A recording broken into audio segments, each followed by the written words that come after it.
Welcome to another edition of the Roar of the Lions UK podcast, episode 150, boys. Made it, another milestone episode. This one's called The Rush for Dak. It's the Lions at Cowboys preview show. My name's Matthew Turner, alongside co-hosts Ant and Ryan, and with a special guest, Brian Gaynor from the UK Cowboys. How you all doing, boys?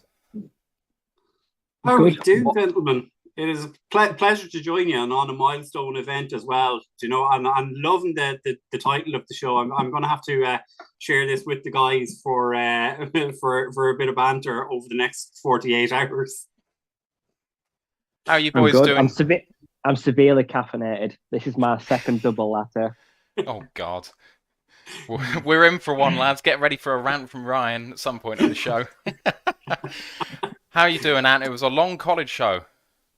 Yeah, well, it was a very, very long week last week. A lot of stuff happened. Bama getting beaten, 6 unbeaten teams losing their records. Divisions, half the conferences are in complete and utter free for all at the minute. You can't call a championship winner for any of them. You can't call the games even. It's just it's pure out crazy at this moment in time. So there's always a lot to discuss with it. So yeah, it's crazy, and it's just going to get even more crazy today. I'm looking forward to a rare Saturday off where I can just sit and watch college all day. It's going to be great.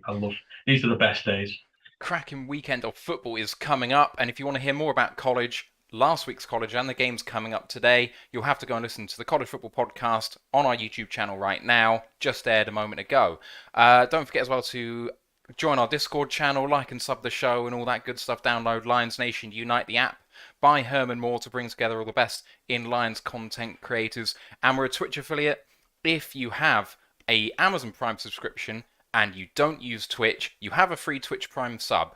It gives us the equivalent of about $2, $2.50 per sub per month, and it doesn't cost you a penny. It just takes it from Amazon and it gives it to us. So if you can do that, I'm very, very grateful. I'm going to skip over the rest of the preamble because we can do that when Brian leaves us, and I'm going to skip over all the stats and all that duller stuff that we can go through without him and just talk about the Cowboys in a bit more depth. Of course, going to Arlington, Texas for the game tomorrow, as it stands, as we're talking now. 4-2 Cowboys starting off with a loss against Tampa, and then went 4-1 with Cooper Rush under center, which is absolutely fantastic. And just to start off, I mean, let's go back to before that. How did you feel about the off season to start with? It was, I think, if I look at every move that you made, it kind of all made sense, and the draft picks, I kind of liked them. But then I looked at the roster before you started and the roster after you finished, and I kind of thought that maybe Dallas had gotten slightly worse. Were you on that same boat? It was kind of maybe one of the few teams I thought was going sideways rather than forwards. Yeah, it was a very weird offseason in Dallas. Like, obviously, it kicked off with Amari Cooper being traded away for a 5th round. So didn't understand it. We're there, like, you know, especially with some of the moves that were made during the draft, with AJ Brown going for a 1st round, with Hollywood Brown going for a 1st round picks, and you're just going like, we got a 5th for Amari Cooper. But you have to qualify that and go, hey, you need to realize Cleveland also took on a $20 million cap hit for him. So you're not going to get a 1st round pick if another team is taking your cap hit for you. So I wasn't totally averse to it, especially given the rumors that circulated after the loss to the San Francisco 49ers in the playoffs, and there was apparently a bit of a bust up in the dressing room with Dak and Amari. So I mean, Dak's your quarterback. He's there for the next 3-4 years. He's on a huge guaranteed contract, and it made sense. You know, I think the philosophy in Dallas at the minute, especially with Will McClay and Stephen Jones running the organization, is this team is trying to get younger, faster, fitter. It's a bit like back when Jimmy Johnson was there first. And I think we at before the season started, we had our full last 2 draft classes, our 2021, 2022 draft classes. All of them were on the roster. We had, I think it was something like 46 or 47 players on the roster had been drafted. So it makes sense where they're going. And if you flip it forward to the end of this season, a lot of the talk that's going to happen is that, say, Ezekiel Elliott is going to be cut because you're getting away from his contract, which a lot of people want to do. Seeing what Zeke is doing this season, I wouldn't agree with that. The draft, yeah, a lot of it made sense. A lot of it didn't make sense. Like on the night of the draft, I was going, Tyler Smith's a third rounder. Why are we taking him in the first? Sam Williams, I thought was a third rounder. And Jalen Tolbert, I thought was a second rounder. So I was comfortable with that. But then Jalen Tolbert hasn't dressed this season. So you're going, that's not a great pick. So, things have gone sideways slightly. And after the Buccaneers game and you were told Dak is down for 4 to 6 weeks, you're just going, that's it, season's over. And then you have Cooper Rush come in and, do what he's done. Like, I mean, Cooper Rush he's not a superstar quarterback. He's never going to be a top 15, top 20 guy in this league. He'll barely be a top 32 player. He's probably better than some of the starting quarterbacks in the league. But, for the Dallas Cowboys who want to be contending for Super Bowls, no matter how they've performed over the last number of years, having a Cooper Rush, an undrafted free agent under center, is never going to work out in the long term. He's done what he's done in the last 5 games. He's gotten us a record of 4-1. If you'd said that to us after the Bucs game, especially you're facing the Giants, the Commanders, the Eagles, Cincinnati Bengals, and the LA Rams, and you're playing the Rams in LA, and we're going to come out for that 4-1. Snap your hand off.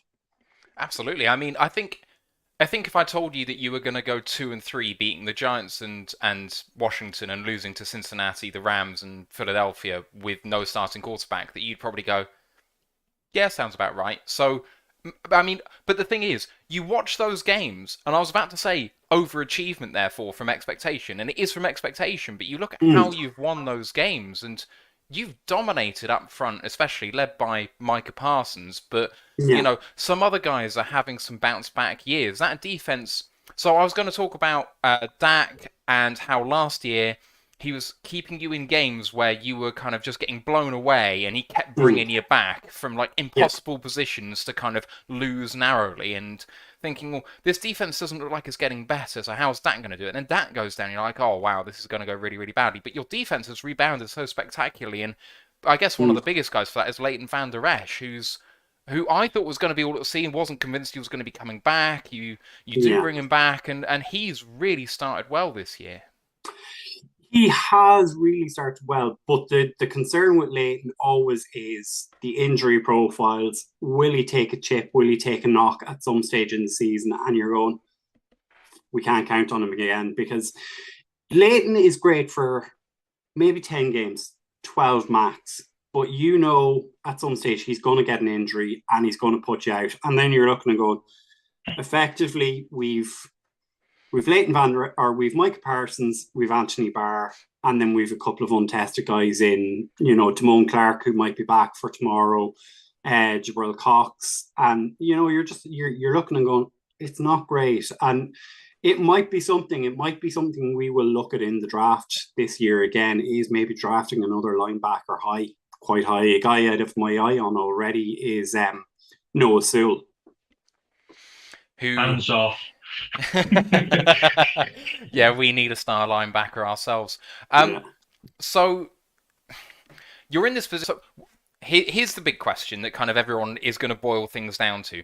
You protected Rush by not letting him throw too much. If you look at kind of the similar sort of stretch he's had to star quarterbacks, he's throwing about 30% less than some of these more star names. 155 passes, I think it was, in this 5-6 game stretch.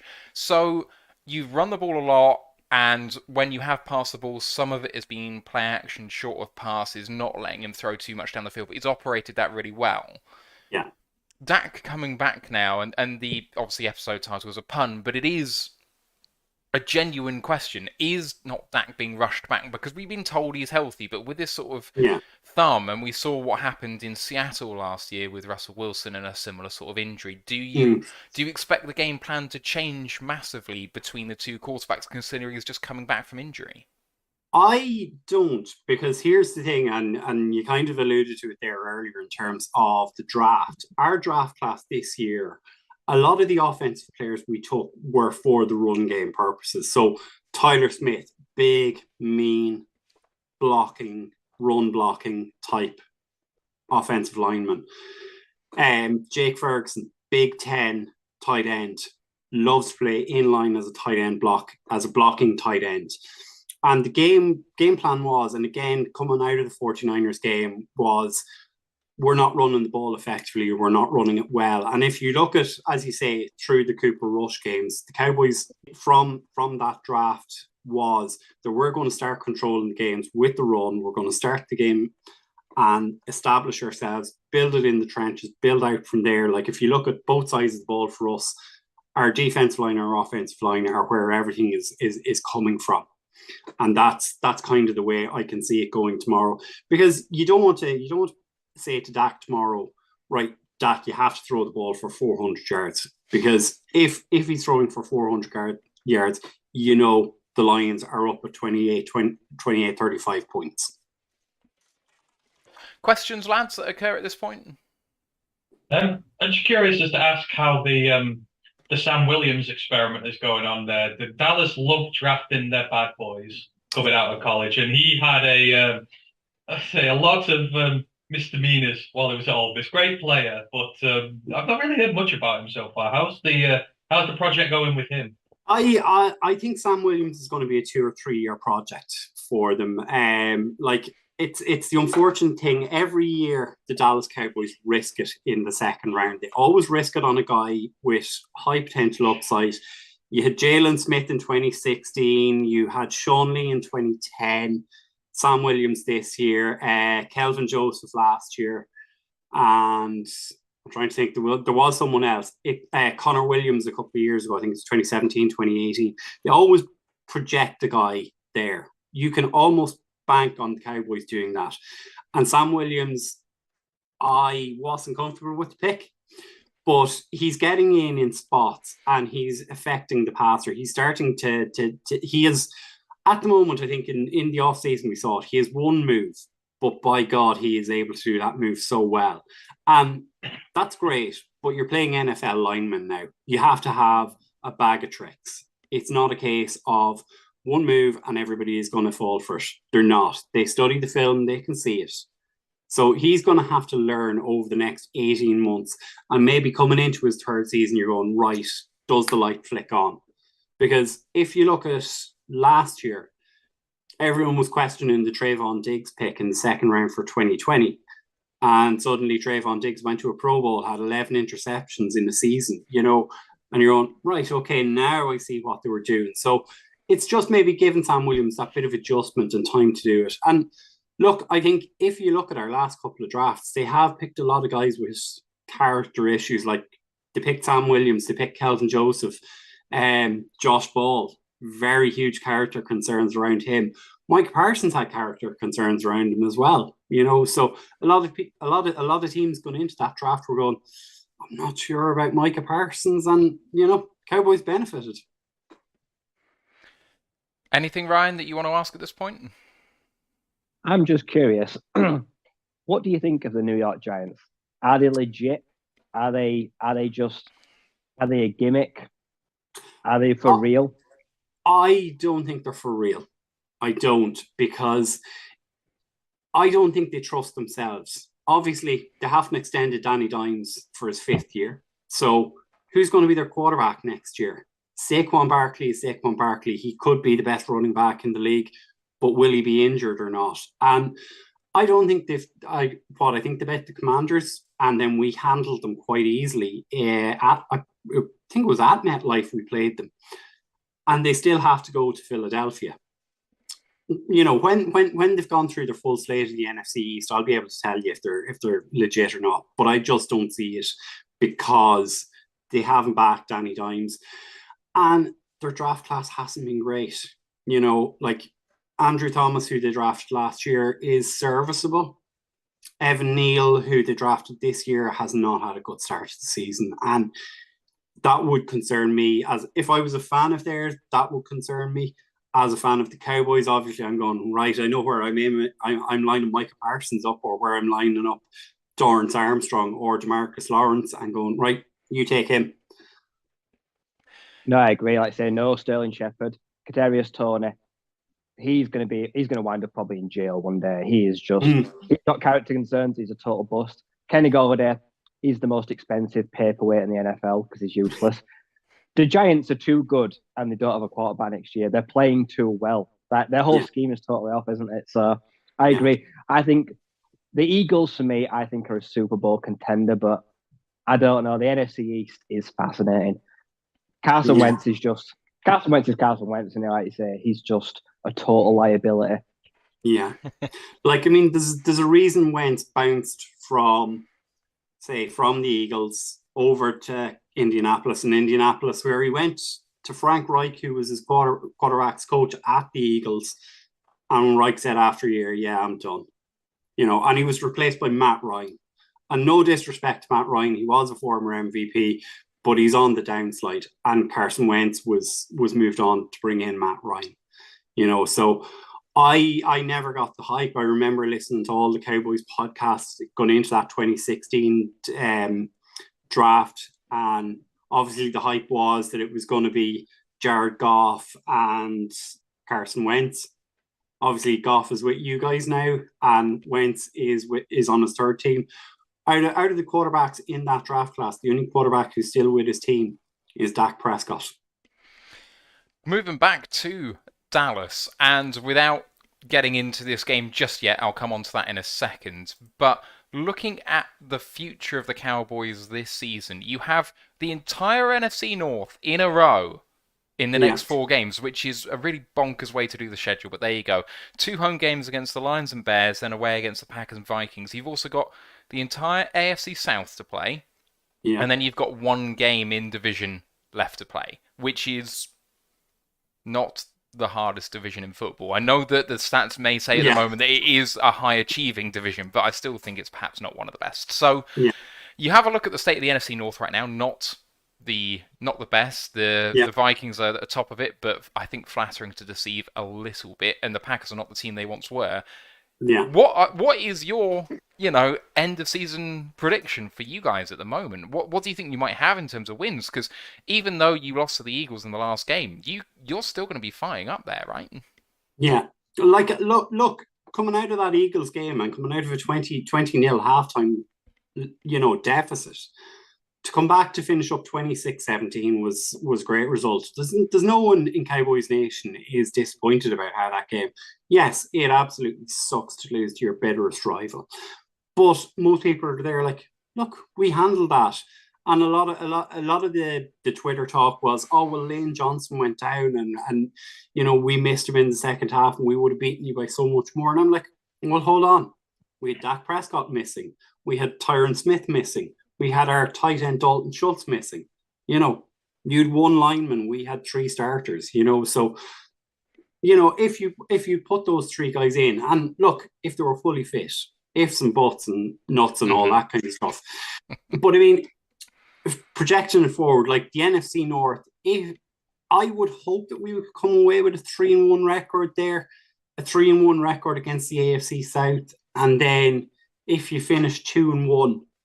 Out of the remainder of the games against the NFC East, because I think we've played all of those once. Like, that's a playoff team. That's 12-5 if I'm doing my maths right. Yeah. Like, if you finish at 12-5, like if you're not in the playoffs, there's something very strange has happened in the season. But I mean, it's going to take a game or 2 for Dak. And look, I'm not going to throw shade on the Lions in this. I think it's a better game for him to come back because I think he's better to just hand the ball off and not try and air it out.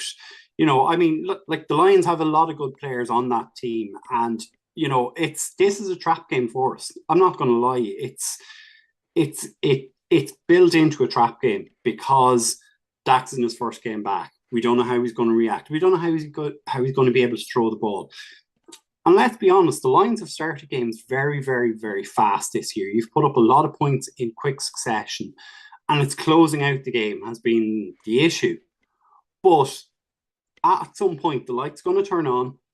You guys are going to finish out a game and not throw away a 4th quarter lead, and you're not going to snatch, defeat from the jaws of victory.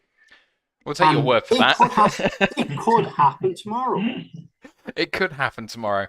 Let's talk about the Cowboys in isolation. If you were going to sell me on the strengths and weaknesses of the team as they stand right now, where are they for you? Where are you really deep? Where do you beat teams, and where can teams beat you? So where we're beating teams at the minute, and this is going to be strange for a Cowboys fan to say, we're strong at safety. If you look at us over this season, Malik Hooker is playing a free safety. Teams are not playing the deep ball. So it's very, very rare that you are seeing the Cowboys being beaten with a deep ball and a deep ball over the middle. I know Trayvon got burnt for a couple of passes in some of the games recently. I think one of them was against the Giants. And yeah, Trayvon will give those plays up. But if you look at in terms of what the guys at safety are doing, they're keeping everything in front of them. They're keeping it compacted, and you're not getting beaten long. Jaron Curse, obviously a guy we picked up from yourselves, 2 years ago, and he's just coming back into full fitness now. He's that hybrid linebacker, tight end killer, and I'd expect him to be picking up TJ Hawkinson tomorrow. And then Donovan Wilson, so guy out of Texas A&M, and it pains me to say it about him. He's actually a good player, but I mean, he is a guy who will come in as your strong safety, and he will lay the wood. He's the kind of guy who just doesn't want to give up a yard. So that's where they're very, very strong. Corner, they're doing well. Probably. We alluded to it earlier, they're probably weakest at linebacker because they just have that little bit of a lack of depth. And Micah is being moved all around. But in recent weeks, Micah has played more as a linebacker. He's not playing as much as a designated pass rusher on third downs. He's dropped back into coverage. Like a lot of the Eagles fans were trying to say to us last week, oh, Micah's no good in coverage. He had 2 pass breakups on Sunday night. So it's more the depth behind, say, Micah Parsons, Leighton, and Anthony Barr. It's very unproven, and that's where we might get burned. Flipping it over to the offensive side of the ball, we still have concerns at the offensive line. It's a patchwork at best. You're working with a guy at left tackle who, is he a left tackle? Is he a left guard? You're looking at Connor McGovern playing left guard, and you're going, he's in a contract year, and we still have concerns over the centre. And that's probably the biggest issue. But you could say everywhere on our offense, bar Dak, has issues, because wide receiving core, we don't have a guy who's stepping up and going, I am the number one receiver. CeeDee Lamb has a lot of issues with drops. Michael Gallup hasn't come back as good. Tight ends, Dalton Schultz will be gone at the end of the season. He's on the franchise tag. And then running back, we don't know what's going to happen with Tony Pollard, if he's going to be re-signed, and Zeke might be cut at the end of the season. Questions that occur about the Cowboys specifically before moving on to the game, boys? Question. Would you rather have Trayvon Diggs give up hardly any yards all season and get 3 interceptions, or continue to give up 10, 11 interceptions but give up all the yards in the season? Do you like the bend, don't break? Do you fact he's all or nothing? Or does that worry you? I would prefer a shutdown corner. That's just me. But I mean, if you try and tell Trayvon Diggs you have to be a shutdown corner, you take away the best part of his game. The guy is still learning his trade as a cornerback. Obviously he's Stephon Diggs' brother. He played wide receiver when he went to Alabama, and I think he only switched over to cornerback in his second last season at Alabama. So he's still trying to not look into the backfield and look for the interception. And in games, he has actually shut down a lot of wide receivers. Like, he's shut down Terry McLaurin. He's shut down there's a couple of other guys, but I know he has been shutting down guys. And like that, against yourselves tomorrow, he's going to be taking Amon-Ra St. Brown if Amon-Ra plays. And you're on, okay, will he be able to shut him down? I'm not sure he will, but he might also have an interception and a pick 6. But that's not really answering your question. But if it was me, I'd prefer a shutdown corner. And anything that occurs? Not just at the moment. All right, we'll move it on to the game itself then. So specifically against this Lions team, you've spoken about the strengths of the Dallas team. Do you think that's going to play a factor then? Your safeties have come up really big for you guys. The Lions have kind of done more of their work underneath, perhaps where your weakness is more at linebacker. Amon-Ra, you mentioned earlier, it looks like he's going to play. Do you think that the Lions O-line can hang enough with your pass rush, which has been so dominant this year, so that Goff can actually operate? Because I think that's the biggest question of all. Yeah, it is, and that's the one thing I really didn't touch on. And I know some of our guys are going, "You didn't talk about the defensive line," and they're going to be given out to me. But I mean, I would have concerns for your O line going against that D line, because I think Frank Ragnow was on the injured report all week. I think he'll play, but yes, he is. Yeah, and that's a concern. I think there's one of your guards whose name we can't pronounce, and he's a concern. It depends which one are we talking about, boys, for guard? It's not Jonah Jackson. I don't even know who we've got a guard anymore for this game. We've got so many. You've only got Logan Stenberg and Dan Skipper. Those names. If he's talking about Halapulavati, he's out for the season. Yeah. No, it's Stenberg. Yeah. So he had a really good pass blocking game and got yanked from a game because of his run blocking, because he missed one of his assignments. Yeah. Which is meant to be the strength of his game. So it's a bit of a weird one if he does come back in. But yeah. Yeah. So that's kind of the concerns I would have for you guys. And then look, I know I said I wasn't going to rag on you guys much, but unfortunately, the guy you have at quarterback is a huge concern, I would say. And I mean, I think potentially you guys are also looking at a new quarterback next year.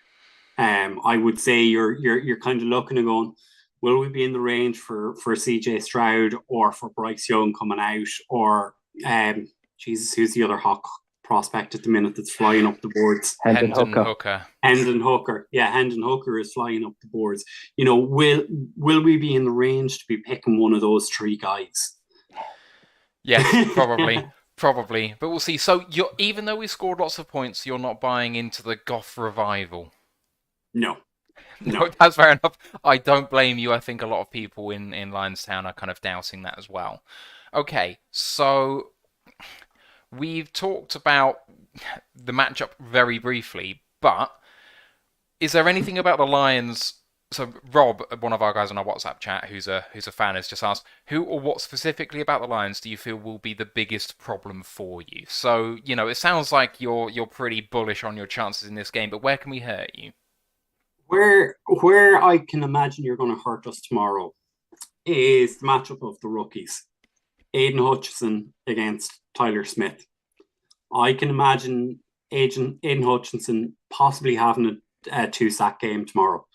Like, if you decide to move him around, I think he might have his way with either of our tackles in terms of Tyler and Terrence Steele. Terrence Steele has been having a good season at right tackle, but he struggles with speed, and I think this might be a game where Hutchinson shows again, yeah, you know, I was the number two pick in the draft, and I probably should have been the number 1 pick. Ooh, spicy. I've heard a lot of people say, did you not make a mistake not taking Thibodeau? So it's interesting to hear someone saying he should have gone a bit higher. But there we go. No, you're not a Thibodeau fan. It's not that I'm not a Thibodeau fan. I thought Hutchinson was the best player in this year's draft class. I'm not sure that Trayvon Walker, who went number 1, is the best player in this. I'm not even convinced he's in the top 10 players in this draft class. So for me, Hutchinson was clearly and by a distance the best player in the draft. I don't understand why they didn't pick him. Ash also had a question about your O-line specifically. He said that your O-line seemingly on the stat sheet gives up loads of pressures, like top half of the league in pressures. Not like really high, but a lot of pressures. But you're almost league lowest in sacks allowed. What is it about the way that you've operated your offense that means that can be true, or is it just blind luck? It's not blind luck. I think it's more the way the guys are playing. I think that they have an ability to play on their heels. And like I'm not really the guy to talk O-line, D-line, but they do have an ability or kind of allowed to take a step backward to allow themselves to absorb the hit, and then you're getting the ball out quicker. And what also feeds into it is as much as the pressures are coming, is the ball is being handed off so much more. So Cooper Rush wasn't really throwing. As you said, he got 155 throws in 5 games. So that negates pressure. And that's kind of why I think we've been low in terms of sacks. The aim always was Cooper wasn't really going to do much other than be a pocket passer or handing off the ball. Makes sense. We also have one more question, which I think we will rubbish a little bit, but here we go. You said, we're weak at linebacker. We don't have particularly many. What do you think a trade for Leighton Van Der Esch would take? A trade for Leighton Van... Yeah. Yeah. I promised I would ask, so... Like, I mean, I don't think anyone is going to trade for Leighton Van Der Esch. Everyone knows he'll be available at the end of the season. So, I mean, what if someone came in and you know offered a 4th or a 5th round pick? I'd maybe consider it. But I mean, I don't think the Cowboys will entertain anything because they know if you have Leighton Van Der Esch gone, you've Micah Parsons, you've Anthony Barr, and you've a couple of guys who haven't taken snaps in the NFL yet. Right, boys. Any thoughts about this game that you want to ask Brian? I was kind of annoyed, like Anthony Barr was on the market so long. The Lions have got a glaring hole linebacker. I know we didn't have the cap, but I would have loved to try and make work something. The biggest threat, the worrying thing for me is, like I said, the Lions, I think, only got a chance if they just let Dak throw the ball. If you just continue to hand the ball off, you're going to crucify us. We just saw a Seattle team with 2 rookie tackles as well, let Rashad Penny burn us 2 seasons in a row. I am so worried that Tony Pollard is going to absolutely go off. Zeke, well, we saw what Zeke did, like, say, 18 months ago. That game when he touchdown where we decided to put a really slow linebacker on him. Like, he just hurt us. You're good where we're not strong. I don't think... You're very complimentary of us. I think we're going to get absolutely blown out. I think you're going to... Micah Parsons is going to pitch a tent in that backfield. He's going to toast marshmallows on Jared Goff. Like, I'm very worried. Well, the other thing that we saw is Jake Ferguson had a bit of a breakout game in the receiving game against Philadelphia, 4 for 40 and a touchdown, but just looked physical and imposing. I wanted him so badly. Oh, I wanted him really badly as well. He looked great. And we are not good at covering tight ends as well. It's been a problem for us for years, so I expect him to have a really good game as well. Anne, have you got any thoughts about this game for Brian? I just wonder what it is. Your pressure numbers are off the chart this year for how much pressure you're bringing against opposing quarterbacks. What specifically is it that they're doing on the defense that's creating this? Because, you know, there's always some form of scheme that they're coming up with that puts these guys in the position to succeed. Because we're in the opposite at the minute. We don't know how to use Aiden and how to get the best out of him. How are they getting the best out of all this defensive line that you've got? I think you've already said it. It's how Dan Quinn is scheming and Aidan Durde, how they're scheming things up, because you're not seeing everyone in the same position all the time. You're seeing DeMarcus Lawrence take snaps at 3 tech and 1 tech. You're seeing Micah Parsons dropping in and being a DPR. You're seeing Chauncey Goldston coming in. You're never seeing the guys in the exact same location every time. And a lot of what they're doing with the front 7, especially, and look, to be fair to Leighton Van Der Esch, a lot of the trickeration they're doing with Leighton Van Der Esch is he seems to be dropping down to the box, and the tackles and centers and guards are reacting to that, and then he'll drop out. But then as he's about to drop out, he comes, and it just creates pressure. And that's allowing our defensive tackles to move in and create pressure, or it's allowing one of our defensive ends to loop around and come up the middle. It's just a Dallas buyers or sellers. Oh, the Dallas Buyers Club. We should have named it that. Dalton Schultz is on the franchise tag. Does that mean if you get an offer for him, you ship him off? Is there anyone you think you should trade for, or you're not in a position? No. we were actually talking about this in our own admin group yesterday. When the news broke about the Christian McCaffrey trade, and I was saying to the guys, when did we last actually trade for a player? That wasn't during the draft. And the guy said it to me, it was November 2020. It's 2 years since we've made a trade.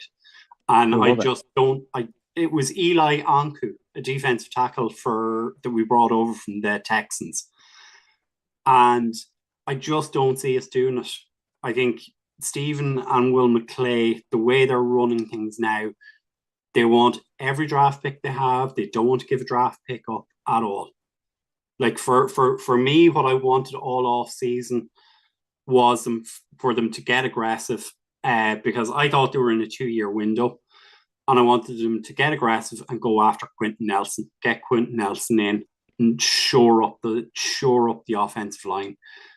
They didn't do it, and obviously Nelson has now signed his new contract, and he's the best paid guard in the league, and he deserves to be. But I just don't think they want to be aggressive in that way anymore. And unfortunately, look, I think the league has proven you need to get aggressive, you need to make trades, and you need to stop over investing in young players and new players, because it's not working. You know, Rams won the Super Bowl last year because they had Von Miller, they had Odell Beckham Jr. They went out this offseason, brought in Allen Robinson, brought in Bobby Wagner. You know, you have to get in guys, you have to pay top end for established guys and not rely on drafting guys and winning games. And that hurts us too. We've got like the second youngest roster in the league. The veterans are all piss poor. We don't win the games. No one steps up to help the young guys. We need to be aggressive too. I want to see a Barrett deadline, but I know people are wary of that. Yeah. Right. So I have a question for you guys, just kind of on the state of the NFC North at the minute. Just you know, as you say, we have a 4-game run coming up against the NFC North. I mean, things seem to be changing up there, and I kind of alluded to it about Jared Goff being gone. I've heard reports that Justin Fields might be a trade candidate. I think we're in the last season of Aaron Rodgers in Green Bay, and I don't rate Kirk Cousins as a quarterback. So, you know, where do you guys see 2023? What do you see the NFC North being? Is it going to be a lot more competitive? I mean, dumpster fire. It is going to be bad. That is what it is at the minute. You know, the Bears are in a massive rebuild. We're in a big rebuild. The Packers are soon going to be in a rebuild, and the Vikings are still holding that line of mediocrity where they're not progressing forward as a massive contender, although they're doing well this year. But they're not bad enough to tank for the start to kind of reset it again. They're just in that middle purgatory bit, and then you've got 3 teams on the ascendancy. So I think it's going to take a long time to fix these teams. I think we're going to be bad for a few years yet. I mean, the thing is that the Vikings are being mediocre at the best possible time now, because the Packers are set to be worse than them for the next few years. I don't think it's Rodgers' last season. I know the rumours are out there that he's disgruntled and wants to retire, but we saw this last year, and then he re-signs. Like, Rodgers ain't going anywhere, but his contract is so hamstringing that team just isn't going to be good. Where are their receivers coming from? Apparently they want to trade in for a receiver, but they just can't afford one, and they can't afford the draft capital because they need to get cheaper across the board. So I don't buy it. And their passing game is just so bad that even the back-to-back MVP is having his worst year since 2015. So the Packers are going to be bad. I think they're going to end with a sub-500 record if they continue going the way they're going. I really think they'll end up 8-9. Yeah. The boys don't agree with me. I've got a bet that they don't make the playoffs, so we'll see what happens with that. Yeah. But the Vikings are one of the worst 5-1 teams I've seen in some time. Like, they were awful in their last game, and turned the ball over a few times to make it work, but they were anemic on offense and just about made it happen. So they're going to get into the playoffs and be the 4 seed and get knocked out by the 5 seed. I just don't think they're going to progress particularly far, and they'll be mediocre for ages to come. The Bears have the best chance to be a good team quickly because they're just quite as bad as they are, but they can flip things quite quickly apart from ourselves. I think that we also have a good shot to kind of rebound up that way because we're underperforming, and that's going to increase your draft stock. And then if eventually you do get overperforming and you've got some good young guys, you just need to hit on one free agency season, we could get there. So 2023, I mean, anyone could win the division next year. Anyone. It's so open, but it does look a bit like the NFC East last year. Yeah, it's really bad. That's the comparison I was going to make, is that, you know, everyone told us everyone called it the NFC least last year, and now everyone is calling it the NFC beast. Now, I don't buy that very much myself. You know, it's going to depend on how the rivalry games play out. But I can see a second team from the NFC East going to the playoffs. But it is still, I have a lot of respect for the teams in the NFC North, and I would never count them out at any stage. But the other question I would have for you guys is Matt Eberflus, new head coach in Chicago, former Dallas Cowboys coordinator. You know, what are your thoughts on him as a head coach? Are you concerned? Have you seen any signs of potential spring back in Chicago? Are Da Bears going to make that comeback? He's left his quarterback to die. That's never a good sign. When I mean, I said it and people say it's far-fetched, but I think they're deliberately setting Fields up to fail so they can justify drafting their own guy. You don't protect him. He's getting sacked at around. I mean, you saw in that last game they played, he was hobbling all game, taking hits, still making throws, and it feels very wrong what they've done to him there. And the draft just made no sense in terms of they're trying to build the defense up again. I get that. He's a defensive guy. He's not really an offensive guy, but they are so far behind. And I think they've got like 105 million in free agency next year. They're pooling it on that being available and being able to flip themselves into a contender immediately. It ain't going to happen. They're making some confusing things. That offense is worse than it was last year. And that takes some go. Yeah, that takes some go. Watching it is painful. I don't know why I watched their last game against the Commanders. It was one of the worst Thursday night footballs I've ever seen, but I don't see where they're going with it. And I don't think they're going to get the resurgence under him personally. I think they're going to get ripped off for a lot of big free agents next year, a lot of money spent on them, but they ain't going to flip it really quick. Yeah. And they have a huge concern with Roquan Smith as well at the minute, don't they? I don't think they've re-signed him yet. No, and they've got to pay Montgomery this year if they want to keep him at running back. And you've got guys you need to pay, and that money soon goes. You know, that's Jacksonville last year. That money soon went, and they've done all right with it, but they had their quarterback and the essential bits they needed. They don't. Yeah. Right. Montgomery's walking. Yeah, you're not re-signing Montgomery. You've got Khalil Herbert, and you've got a best running back class coming up in the draft for years. You don't need to pay Montgomery. That'd be foolish. Yeah. And I know you guys are big college guys. So if I was to give you a running back out of next year, out of the 2023 class, who do you want? Ooh. Oh God. I don't know. You're going to say Tucker? Anyone going to say Tucker? No, I take Jahmyr Gibbs. I will take Jahmyr Gibbs. Jahmyr Gibbs will be a healthy version of what we want DeAndre Swift to be all the time. Yeah. And a lot tougher. So I'll take Zach Charbonnet because he's big and got the big frame that we don't have. I'll say this quite openly to you guys. I'm quite happy to hear that because as I said in the pre-game show, I'm a Texas Longhorns fan, and I'd be happy to take Bijan Robinson in Dallas. Bijan's getting compared to Barry. I know that's big, but he's getting compared to Barry in terms of the way he moves. And I can see it. The latest TDN mock had Bijan going to Dallas at 25, letting go of both of your current running backs and taking him, which I thought was shocking at first look. And then I was like, actually, that just makes a lot of sense. Would you do that, though? Would you do that, though? Would you quite happily give up your first next year for a running back? For Bijan Robinson, yes, I would. Like, Pollard is not getting re-signed in Dallas. He's going to cost too much. And the word is Zeke Elliott is going to be cut, and you're kind of going, well, what are they going to do then at running back? And it makes a bit of sense that they go for Bijan Robinson. And I mean, if Bijan Robinson turns into Barry Sanders, I'm on record on our own shows as saying I think Barry Sanders is the best running back to have ever played in the NFL. He played on Lions teams in the 80s and 90s and single-handedly won them games, and a lot of people love saying Emmitt Smith and more people say Walter Payton. For me, Barry Sanders. Yeah, no question. Right, let's wrap this one up by just asking you for a score prediction for tomorrow. It's score. It's going to be a lot closer, as I say, than we think. I would say you're looking at about 26-19, and I'll favour the Cowboys with the touchdown victory. Fair. Right. We are going to give our predictions at the end of all of the stats and what have you like that, but just want to thank you, Brian, for coming on at short notice and giving a really comprehensive view of the Cowboys. Really exciting season for you guys and for the podcast as well, which seems like it's going strength to strength. Actually, let's just talk about that for a moment. Talk about the podcast and what it's doing at the moment.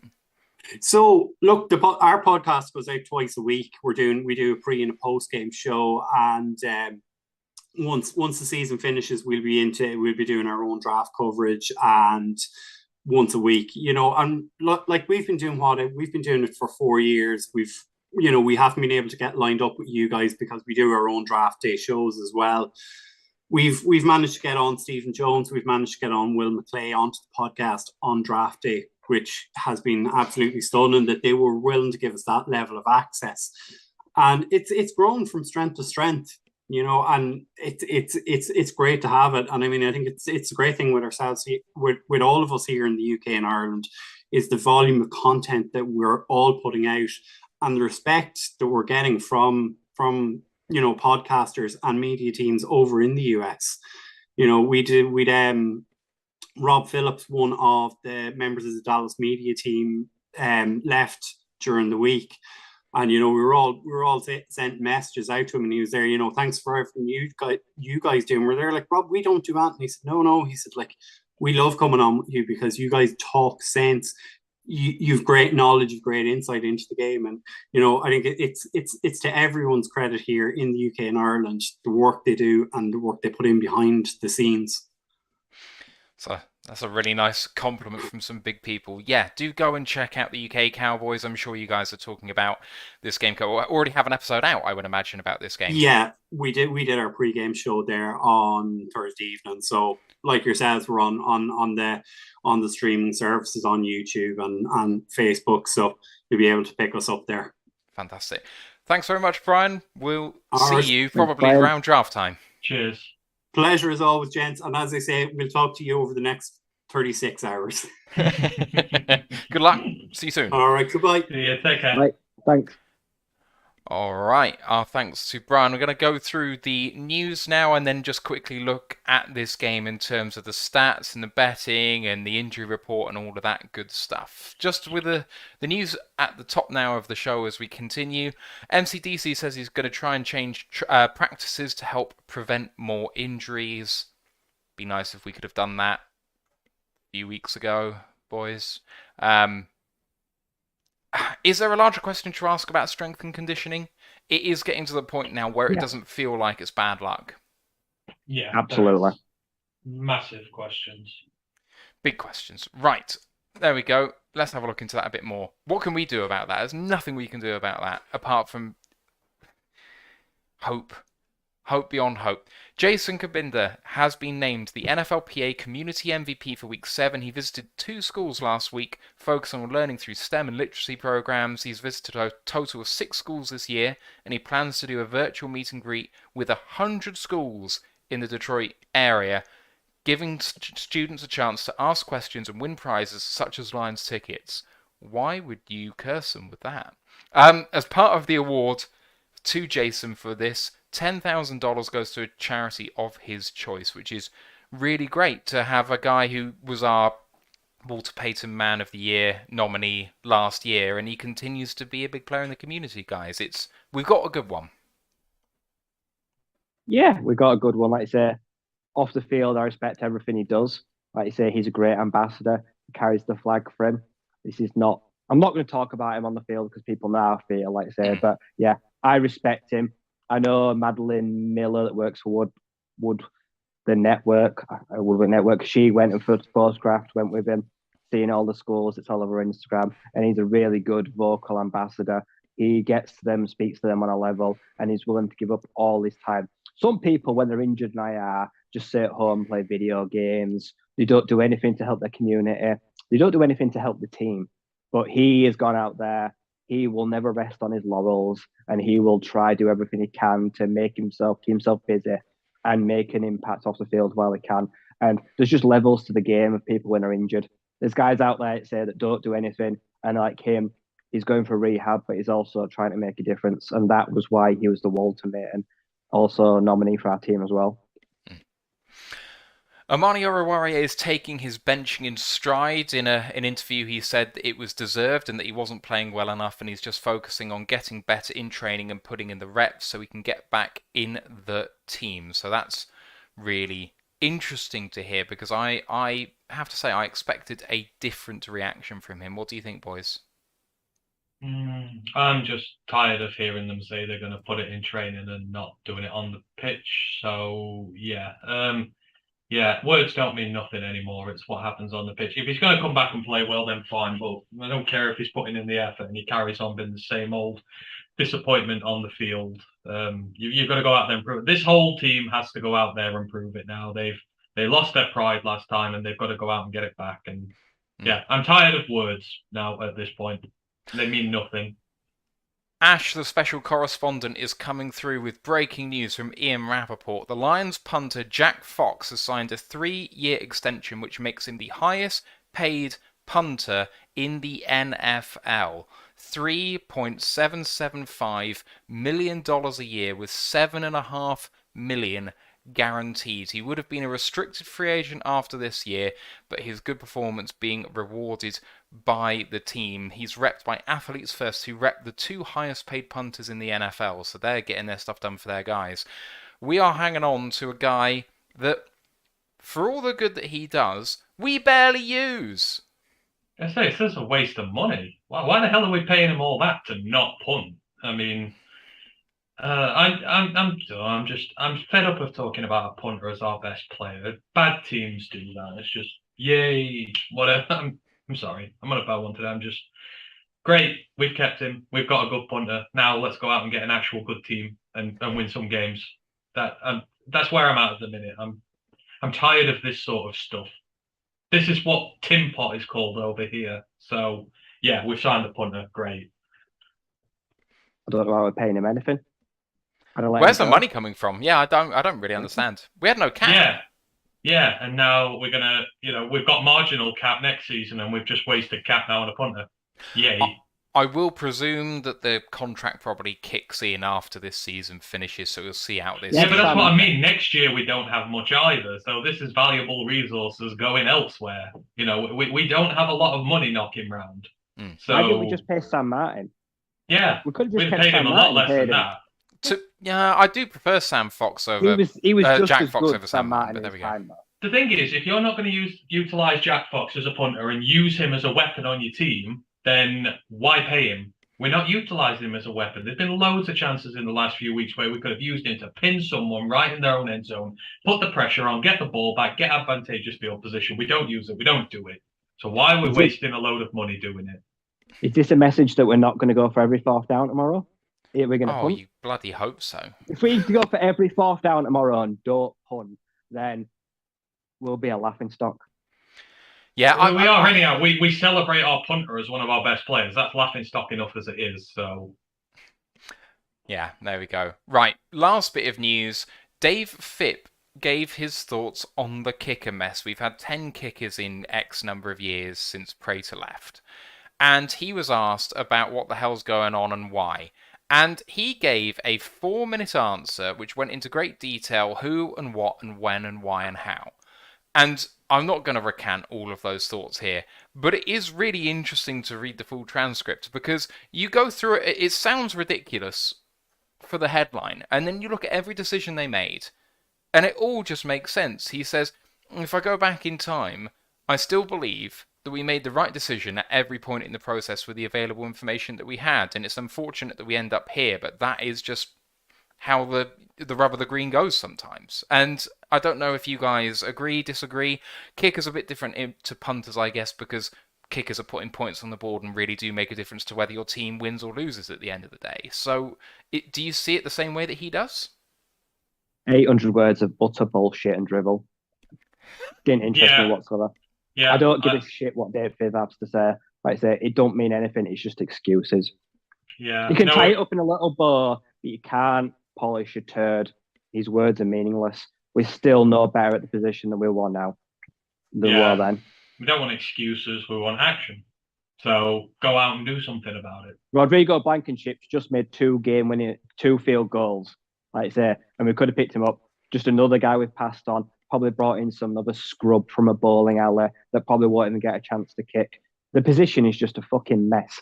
And I know it's not his fault because he doesn't make the signings, but don't come out and just give us bullshit. Just don't make a statement at all. Just don't say anything. Sometimes this team needs to learn saying less is better. Just say you've screwed up. You know, you made a decision, you screwed up. We respect you more for that. So, you know, it's a case of, you know, go out and fix it. Go and find someone. And I find it funny how Lions fans are picky about the kickers. I mean, when there's stuff about Blankenship, even though the B-Rouse and that, oh, well, he can't kick it from above 50 and that. Oh, we've been picky now. We've been picky about our kickers when we can't get one to hit one at all. You know, to the point where Dan Campbell ain't trusting them. You know, I don't care if you can't kick over 50. Don't have to kick from 50 all the time. Have a good offense that gets you in shorter range situations and means you can kick them from manageable distance. You know, the big problem here is if you're talking about wanting a kicker over 50, you're completely ignoring the fact your offense is no good because you're having to kick from 50 all the time. I'd rather have someone clutch within that to be able to complement a good offense the odd time it stalls. So I'm 100% with you, Ant, but we have that, and he's called Michael Badgley. He's money from within 40, and he's decent between 40 and 50, and he can't kick from over 50, and that's fine. Let him do the easy stuff well, and we'll deal with the rest. Oh, maybe he will. We don't know. But, Dan Campbell won't let him. See, you know, I don't think some of these coaches realise that we're done with excuses. You know, you came here, and, you know, it's your job to make us better, and you're not making us better at the moment. So therefore, you know, you're under pressure. You know, it's like your D-line coach, you're under pressure. Your secondary coach, you're under pressure. You know, you are not doing your job very well, I'm afraid. So, yeah. All right, let's get into the game. Cowboys 4-2. Their history so far this season: loss at home to Tampa Bay 19-3 on opening day when they lost Dak Prescott. Then they beat the Bengals at home 20-17. The Giants in New Jersey 23-16. Beat Washington at home 25-10, beat the Rams in LA 22-10, and then recently lost to the Eagles in Philadelphia 26-17. The betting for this game per Betfair, the Lions are 12-5, the Cowboys 3-1 on. So big favourites for the Cowboys. 6.5 points on the spread in favour of the Cowboys, over under 48.5.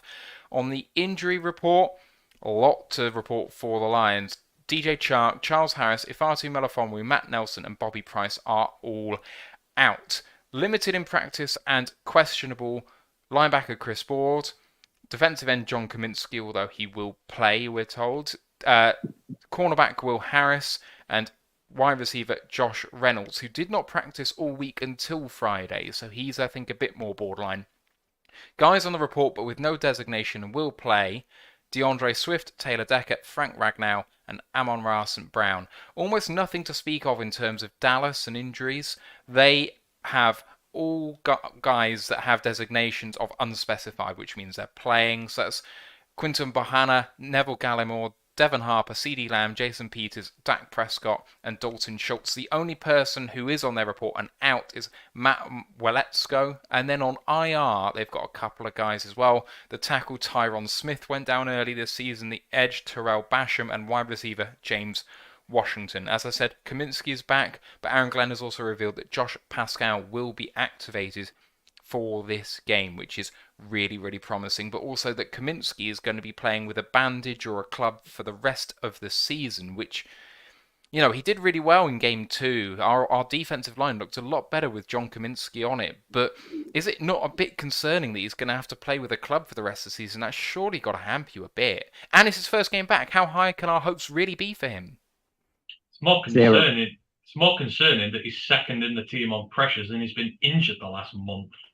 That's the more concerning thing.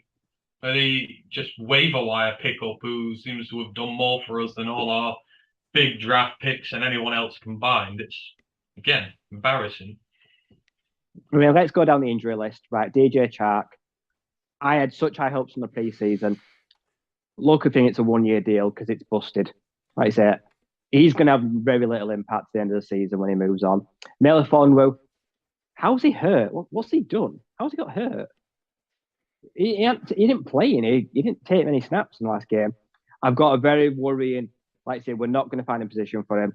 I don't think he's going to be one of those players that in the next 18 months probably won't be here, which it really pains me to say because I just think he'll be mismanaged and be unlucky of injury. But I don't, even if we had a full roster playing, I still don't think we have an absolute chance in this game. I don't think we're covering that spread. I don't think by anything close. Looking at the Dallas depth chart, obviously we've said now that Dak Prescott is back. Cooper Rush hits the back to the bench. Running backs, Zeke and Tony Pollard, as we've talked about. Wide receivers, CeeDee Lamb, Michael Gallup, Noah Brown, Kevontae Turpin and Jalen Tolbert, with Fehoko and James Washington both on IR. Tight ends, Dalton Schultz, Jake Ferguson. And then the offensive line, Tyler Smith, Connor McGovern, Tyler Baliash, Zach Martin and Terrence Steele. One of the backups being Jason Peters there as well. The defense plays in a base 4-3. DeMarcus Lawrence, Oza... Oh, God, how do you say that? Odigizua. Odigizua, thank you. Neville Gallimore and Dorrance Armstrong, backed up as well by Sam Williams on that defensive line, as well as Dante Fowler Jr. too. Linebackers, Anthony Barr, Leighton Vander Esch and Micah Parsons. DBs, Anthony Brown, Jaron Kearse, Donovan Wilson, and Trayvon Diggs, with Malik Hooker playing out of his mind as said as a backup on here, but he's really not. He's a starting safety.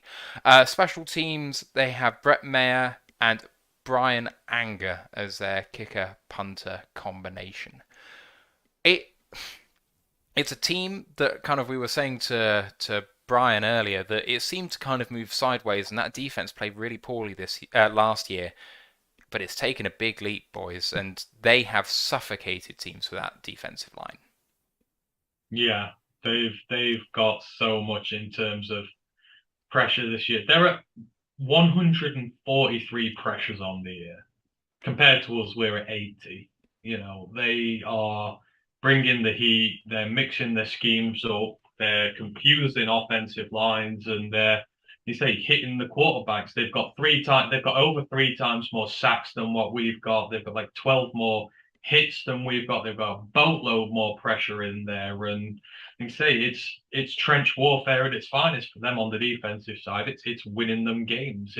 That's what a good defensive line does for you. So it's going to be a tough test for the offensive line this week, but whether this is too harsh or not, if the offensive line, ours, don't do the job this week, then I'm going to start having massive questions about them. We have invested 3 first-round picks in our offensive line. They are all playing. They are all relatively healthy at this moment in time. Jonah Jackson is back and fit. He is a third-year guy now. We picked him in the 3rd round. There is no excuse. We can't label the rookie tag on him no more. He is a veteran now, by all accounts, on that line, doing well. And then whoever we put in at guard, it's one position, whether it's Stenberg, whether it's Skipper, etc. That is a good line. I have invested so much money, and no, not me personally, but this team has invested so much money and draft capital into this offensive lines to keep defensive lines like this quiet. When the real elite ones come to town, this is why you invest 3 first-round picks in your offensive line. And if they can't do the job this week, then I'm sorry, it's not good enough. And people might go, oh yeah, but it's the Dallas D-line. I don't care. If I'm spending 3 first-round picks on my offensive line, I expect it to be able to come up against the likes of Micah Parsons and co. and win. I expect them to give Jared Goff time to throw. I expect them to give the run game ample opportunity to be able to run and get this thing going here. And if they don't, then I'm sorry, but you're looking towards a failure on this line here. Taylor Decker is concerning me greatly. He's not having a great year. He's given up a lot of pressures in the game. For the amount of money we're paying him, we should be expecting better. Frank's still dealing with his injury issues and that there, but he's the top 2 center in the league on his day. Penny is the top rated right tackle in the league. I expect them to go out and win this battle on Sunday, and it is not unreasonable to expect them to do so. So, where they're strong, we should be strong. And if we want to make progress forward as a team, we have to build off this offensive line. Can't do it this week, then, yeah, we've got problems. 100%. Yeah, absolutely. Just diving into some more of the stats, PFF has them as the 12th overall team with a 74.6 grade. The offense is 26th in the NFL with a 65.5 grade. The defense, 8th in the NFL with a 72.4 grade. Football Outsiders has them with a DVOA of 4th overall with a 20% rate. Offensive 17th with minus 0.4%. Defense at 6th, minus 16.8%. And they have the 4th best special teams, apparently, 3.6%. Prescott, as we said, went down in game 1. In that game, he was 14 of 29 for 134 yards and an interception. Cooper Rush came in relief, and he was 90 of 156, 1,020 yards, 5 touchdowns, 3 interceptions. The running backs, Zeke Elliott, the lead back we all know and love. 94 carries, 386 yards and 2 touchdowns. PFF has him slightly rebounding this year with a 70.6 grade. He's 5th on the team with more than 20 snaps taken in terms of grades. But Tony Pollard leads the team in PFF grade. 50 carries, 292 yards and 2 touchdowns with an 84.9 grade. Their leading receiver is CeeDee Lamb. 60 receptions, 409 yards and 2 touchdowns. That's him with 2nd in the team on grade at 74.3. The defense has been playing lights out at times, led, as we've said, by Micah Parsons. 26 tackles, 19 of which solo, 31 pressures, which includes 6 sacks, as well as 8 tackles for a loss, 2 passes defended, and a forced fumble, and a 90.3 PFF grade. Worth mentioning that we were saying about TJ Hockenson before. Parsons has a 90 average grade this year. Hockenson has had 190 grade in his career. So this is the level of play that we are talking about from Micah Parsons right now. Cornerback Trayvon Diggs, we talked about him before and what a season he had last year in terms of play on the ball. This year, actually better in terms of keeping things in front of him and not giving up too much over the top. 18 tackles, 16 of which solo, 9 passes defended, 2 interceptions and a PFF grade of 69.6. That's all of your stats there. The key matchups, we've already talked about the trenches.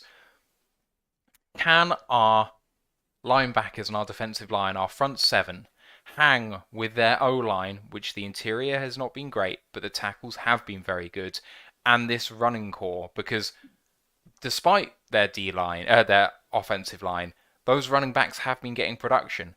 Zeke has been getting better and stronger, but Pollard has been a revelation, as he has been as the second running back pretty much the entire time he's been at Dallas. Can we stop the run? I have to disagree there. That their offense is nothing to fear on paper. Zeke's going at 4 yards a carry. That's it. That's no special. That's nothing really good. I mean, Pollock's doing a bit better, but people know what to expect from him by now. That offensive line, the interior is bad. The left tackle is a rookie.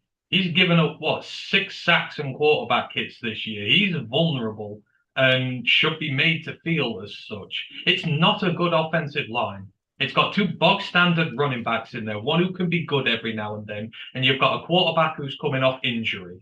Let's stop overhyping these other teams to try and make it feel like, it's okay if we lose against them because they're that good. I'm sorry, but they're not. This is no different to what we had when we came up against Seattle. A bad interior offensive line, rookie tackles in there, a quarterback, it was a backup quarterback in their case, not an injured one, but still, the point stands. It was there to be had, and it ruined us.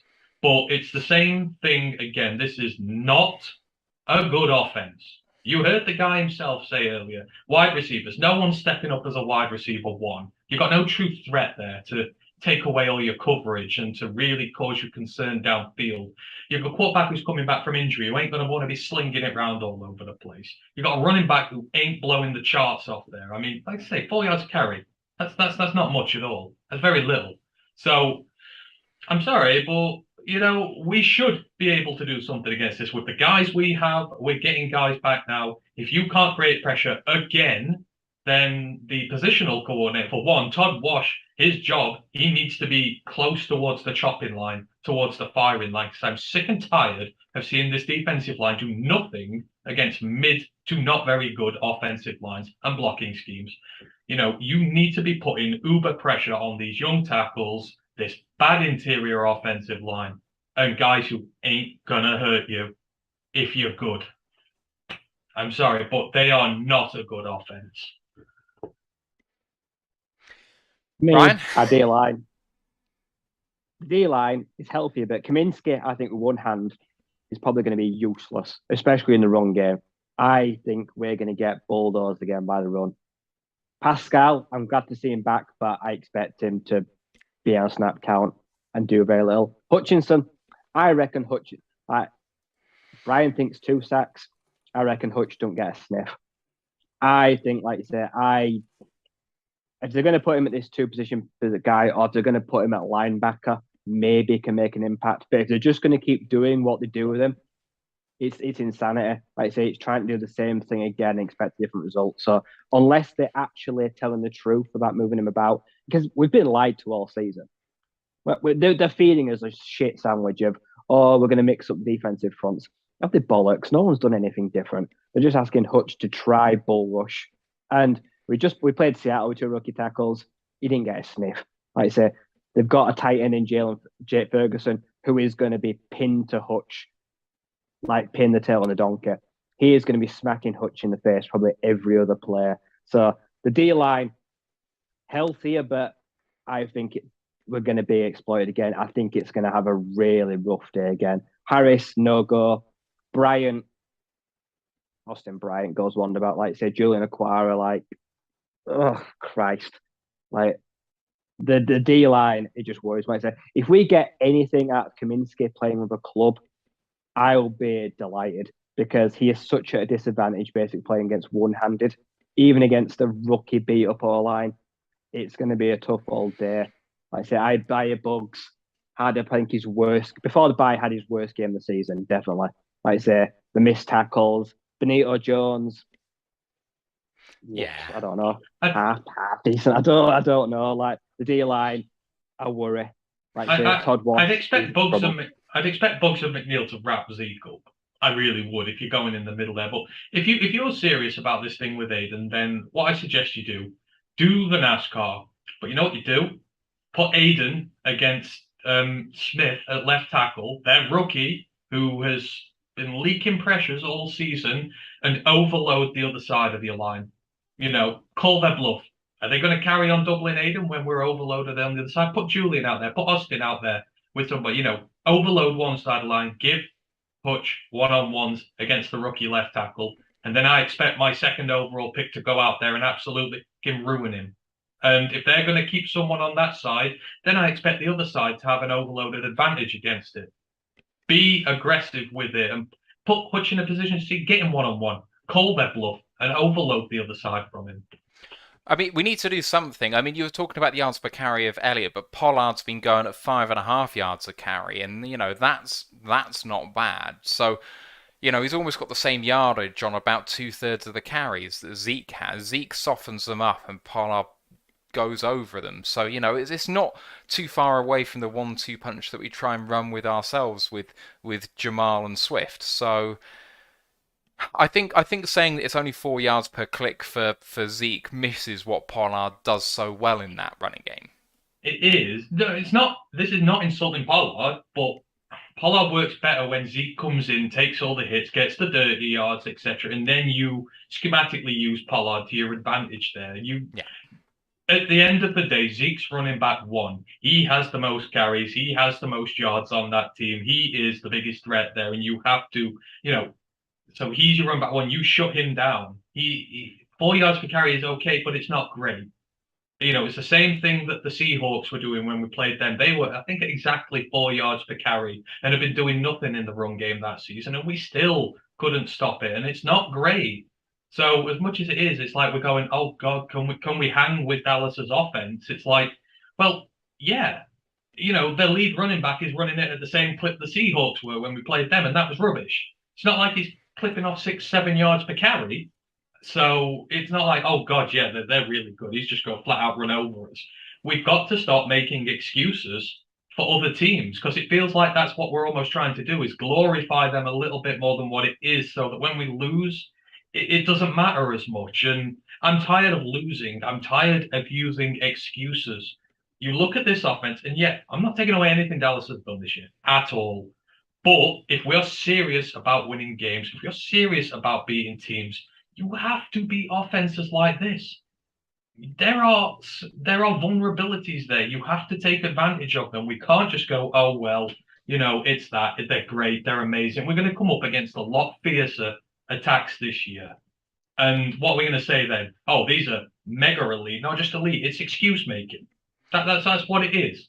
And I expect my team to come out tomorrow and give that offense, a hard damn time.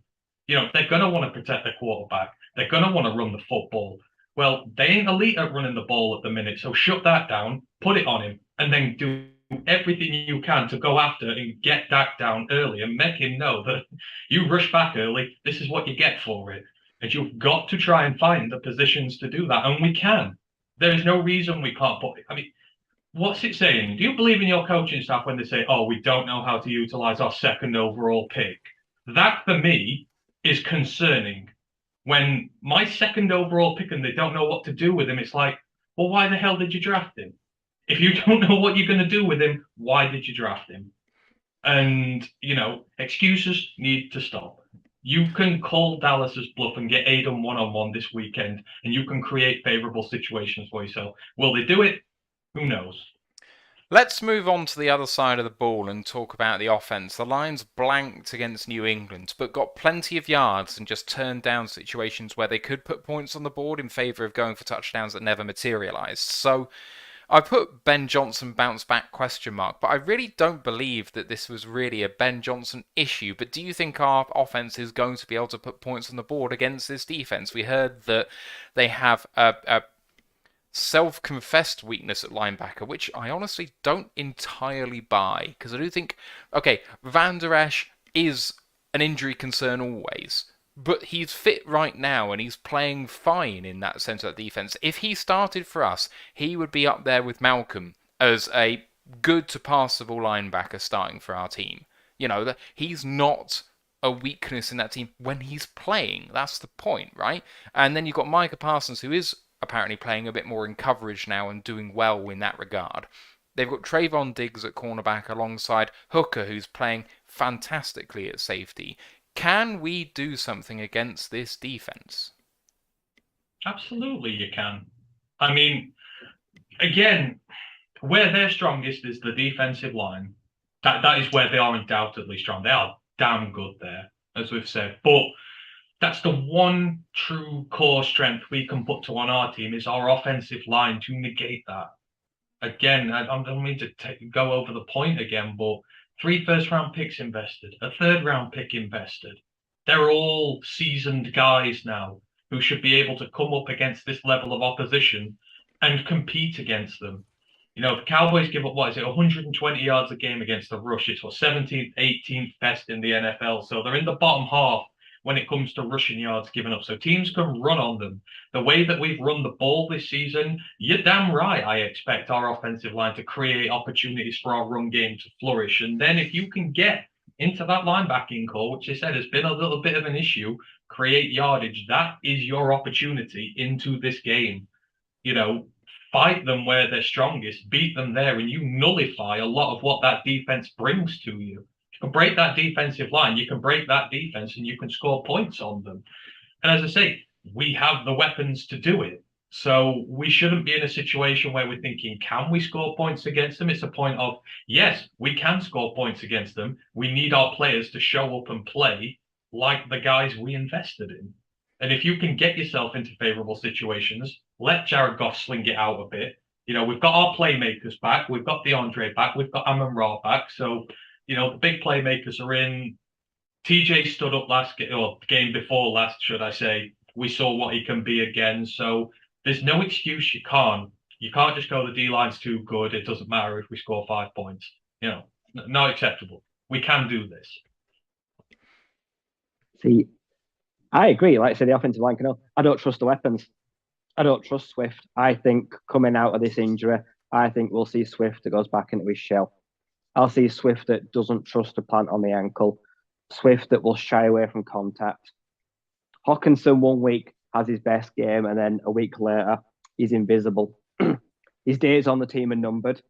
I'm processing my mind, like say, moving on from him very quickly, even by the deadline. Like say, this would be the ideal game, Hawkinson. If they're not so good at linebacker, if they think let's just get Parsons, get after the quarterback, and not use him in coverage, there's the middle of the field to be exploited. Right? We don't have a deep threat. This team does not have a deep threat. Chark's gone. Reynolds, for me, just isn't it. So I don't think we have anyone that can worry Diggs. But Amon-Ra going across the middle, getting yards after cover, after catch, is the only realistic person that's going to make this defense actually respect the passing game. I think Jamal Williams hopefully can keep up the good run and is able to get through the holes and get through the dirty work. We can score points, but it's about making their defense be honest and respect the passing game and have to drop guys into coverage. Because if they just want to sit and tee off on Goff, that's just my biggest strategy. I just worry that how much time will be in the pocket. That like we've seen now that Goff this year has got much better at escaping pressure. This is going to be one of those games where he is going to be able to on point. He's going to have to roll away. He's going to have to scramble. He's going to have to throw on the move. And that's what I want to see from him. So we could have scored points against New England. I agree. It wasn't exactly a Ben Johnson issue. It was everything in between the red zones was fine. In the red zones, dog shit. Jared Goff just shit the bed. Or the offensive line just met Matthew Judon just bully us. And I want to think that we can compete with them. This game is going to be how quickly we start. If we're able to keep up with them, that will want to start quickly. So there's points there to be had, but we're going to have to go out there and take them. They won't give us them, like say, because New England, like say, didn't take anything for granted, and they did not respect our offense one bit. No, and I think that's the overall theme of this. We need every unit to have a great game if you're to have a realistic chance in this. You need your offensive line to have a great game, like really, really great in both facets of the game. You need your defensive line to have a really great game, mix the schemes up, mix the looks up, create the pressure, which takes the pressure off the rest of the defense. You know, you coaching wise, you're going to have a great game to put yourself in the most favorable situations. That's kind of the theme of it here. You know, this Cowboys team, despite its flaws, is still good enough to beat you quite comfortably if you're not having a great game. So all facets of the ball need to stand. I don't want to just see the offense score 40 and the defense not show up again. I don't want to see the defense keep them down to 20 points and the offense not show up again. You know, I want to see the offense come out and put up 40 points. I don't want to see the defense come out and give away 20. I know it's not going to happen, but I want to see them playing that well together because we know they can do it. But, you know, the time for showboating is over. The time for putting it on the field is now. And that's what they've got to do. They've got to earn our trust back because they're losing it rapidly, the rate they're playing at this moment in time.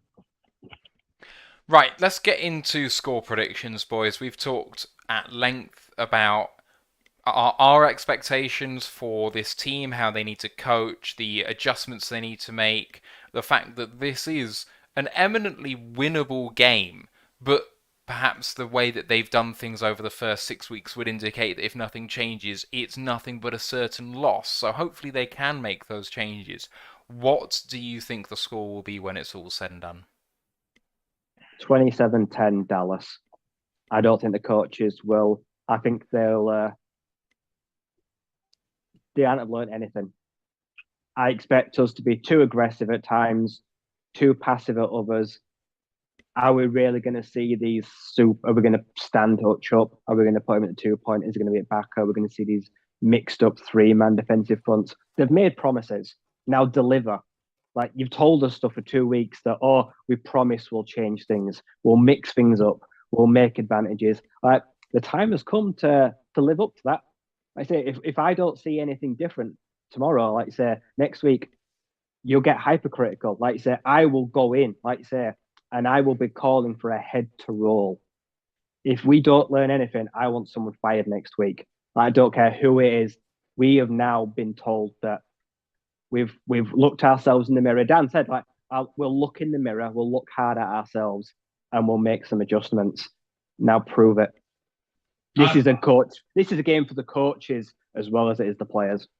Yeah, because McCarthy's known for tactical ineptitude. So if there's anyone you're going to take advantage of, it's him. But I'm with Ryan. You know, the time for action is now. They're like, you know, the partner who cheats on you. They've said all these nice words, like in Jamal Adams' words. They've taken us out for dinner. They've done all this, and then you find out that they're seeing someone behind your back, and it's just at the point now where we've been told so many nice words. This is happening. That's happening. The players are working hard. They're grinding. Well, go out on that field and show me.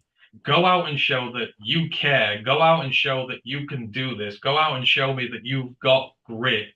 And when push comes to shove, I'm sorry, but they've lost my trust. And I don't trust them to do it anymore. I've got 31-18 to the Cowboys, and I don't trust my offensive line to protect him. And if they don't, I'm going to start pointing fingers next week as well, because Taylor Decker as a first-round pick should be better. Frank Ragnow as a first-round pick, he's doing well. You know, that's fine. But Jonah Jackson, I expect him to be doing better as a third-year guy now. Sewell is doing his job right. You know, I expect all these guys to stand up and perform, and I expect them to nullify this line. And if they don't, I'm going to have issues. But I just can't see trench warfare wise we're going to win this one, and that's where you beat the Cowboys. I don't trust our defensive line. I don't trust aspects of our offensive line. So go out there and prove me wrong, guys.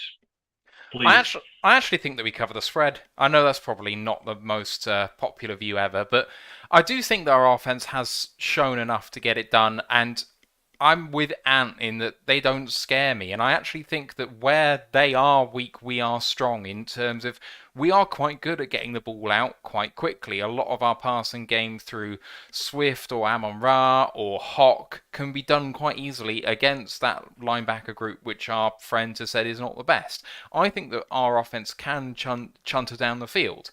I just don't trust our defense to be able to stop them when it counts. I have 27-24 in favour of Dallas. I think that it's just in our MO to keep games close and still lose. Is what we did last year, and nothing's really changed. In terms of the way the story happens, the Lions might come back from 27-10 down to 27-24 and not win the game. They don't get the onside kick recovery with 30 seconds to go to give themselves a chance. How many times have we said that in the last year and a half? And you know what? That's worse than getting blown out, because it shows that it is. I'm tired of these come from behind nearly moral victories. You know, Mike termed it very well. It's moral victory Monday now. Oh, look at us. We put up some points at the end of the game and we made it close. No, we were always out of it. We were always too far behind to affect a result there. I'm done with moral victory Mondays. Either play hard, play a close game and win, or just get blown the hell out. I don't care either way. I'm done with these narrow defeats and whatnot. Neither is showing progress. Still showing that you don't have an ability to win games, whether mentally or skill-wise. So, yeah, you've got to prove us wrong now, Lions. We're handing it over to them for tomorrow's game, and you can join us here on Roar of the Lions UK, where I'll be streaming live full reactions during the game. I know I go up against Micro Mike for that one, but you know, we got some good Lions content creators over here, so wherever you are, it's going to be a good game to watch, I'm sure.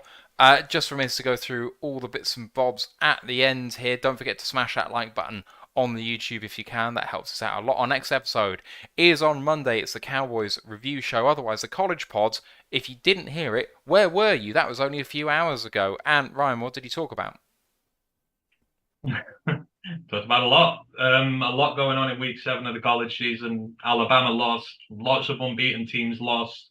Conferences are crazy wide open at the moment. It's very difficult to predict who's going to the playoffs, who's going to championship games, and that's just going to get even worse this weekend coming. So yeah, go and check that out. And then obviously upcoming week, we'll be back next week. It's Michigan State next week, which I'm sure is not going to evoke any strong reaction whatsoever, if anything. By our Twitter timelines are going by, they're all calm about it and been nice to one another. Hashtag go green, hashtag go blue. We cover all the bases. Please don't forget to like the episode, sub to the podcast, leave your comments below on what you think the result is going to be for this game.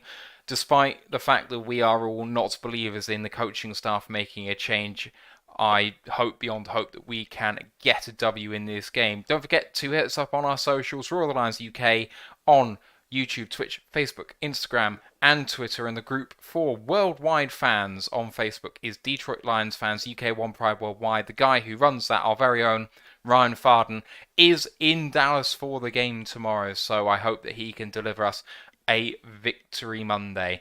RoarTheLionsUK.com is where you can see all of our articles. Ash has got the preview article up already, so go and check it out.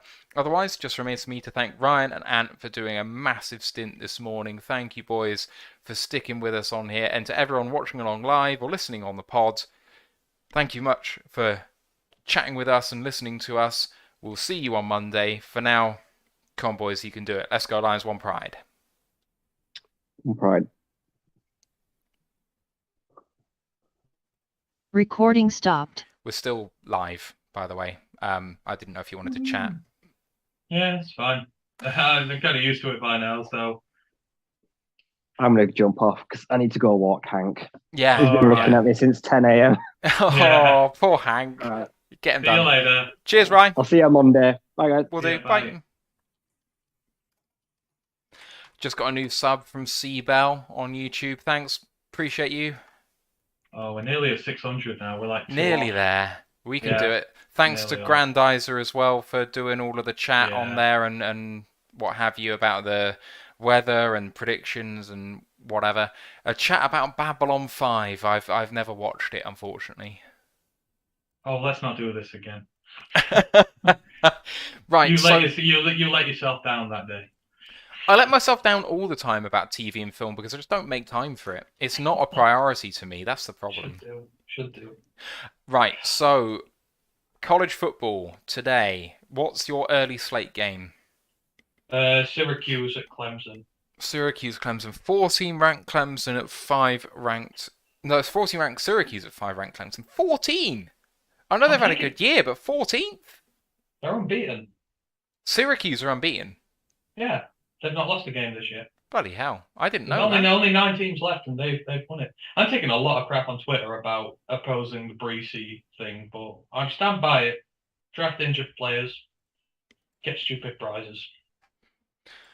Yeah, I see it. It's blowing up again. You have a habit of having tweets that just go the distance.